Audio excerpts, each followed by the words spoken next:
I've come across the works of Dr. Harold Saxton Burr, been reading articles by him. The universe, this is a quote from Dr. Harold Saxton Burr. The universe in which we find ourselves and from which we cannot be separated is a place of law and order. It is not an accident nor chaos. It is an organized and maintained by an electrodynamic field capable of determining the position and movement of all charged particles. For nearly half a century, the logical consequences of this theory have been subjected to rigorously controlled conditions and met with no contradictions. Dr. Harold Saxton Burr, PhD, who was E.K. Hunt Professor Emeritus Anatomy at Yale University School of Medicine. Dr. Burr was a member of the Faculty of Medicine for over 43 years. From 1916 to the late 1950s, he published, either alone or with others, more than 93 scientific papers. The electrical patterns of life was one such paper and work that he produced.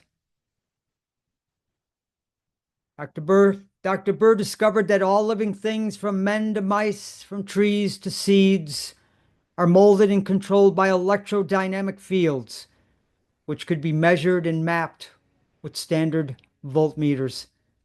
These fields of life, or L fields, are the basics, blueprints of all life on this planet. Their discovery is an immense significance to all of us. So I wanted to kind of throw that in because our discussions are the body's a battery. Body has 4 battery packs. And then we were listening to, of course, Dr. Jerry Tennant as he was explaining a little bit about the fascia, I believe. So let's pick up where I left off here. Semiconductor. So what in the world is a semiconductor? A semiconductor is a collection of molecules arranged in such a way that electrons move through it at the speed of light, but only in one direction. So we have then this continuous stack of fascia going from So the fascia is a semiconductor, all right? And it is interwoven throughout the entire anatomy. toes up to our brain, or from our fingers up to our brain, and surrounded by this stocking, which serves basically as the wiring system for the body.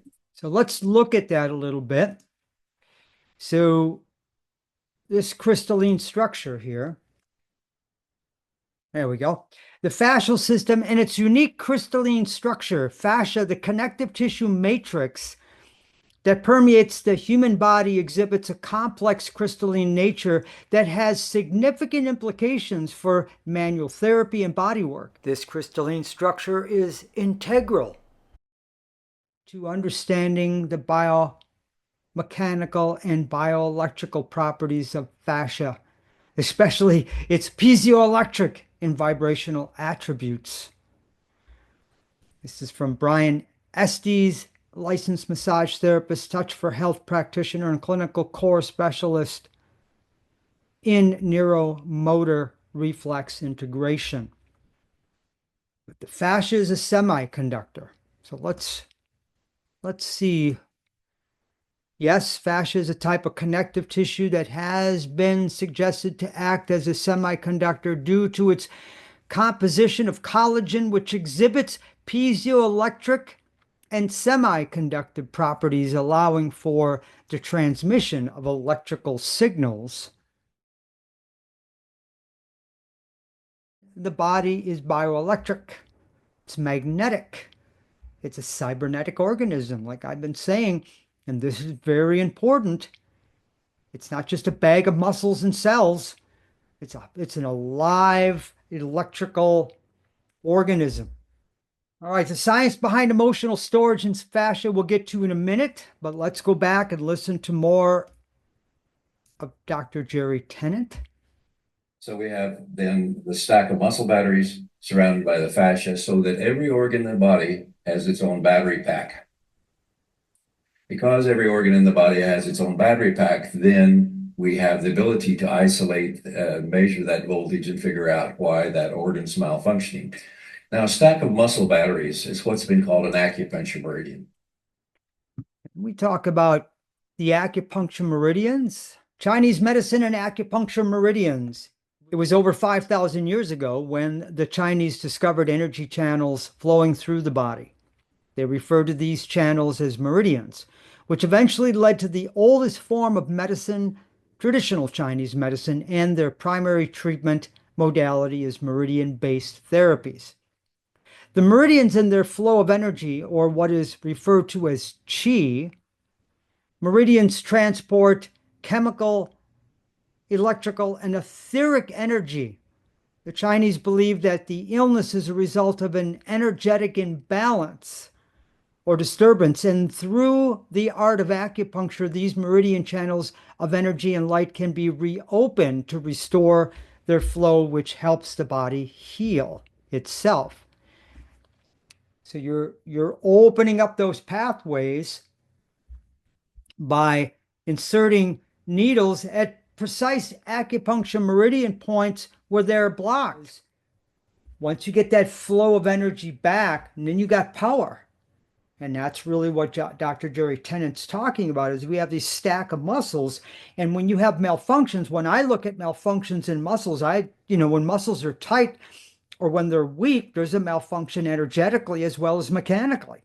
But then there's the why behind it. Well, why is that off? Is it off because there is a meridian that's blocked? Is it off because that meridian might be crossing an organ that's disturbed, which is causing the muscle to be disturbed? Remember, we're looking at the body holistically. All right. All right, so let's go back here. Etheric energy, what's that? Etheric energy, a subtle energy field that surrounds the physical body. And that's where we're going to be migrating to coming up very soon, because like I promised you, the point here is you need to understand that the body is an energy field before I start teaching you about this field of energy that surrounds everything in life.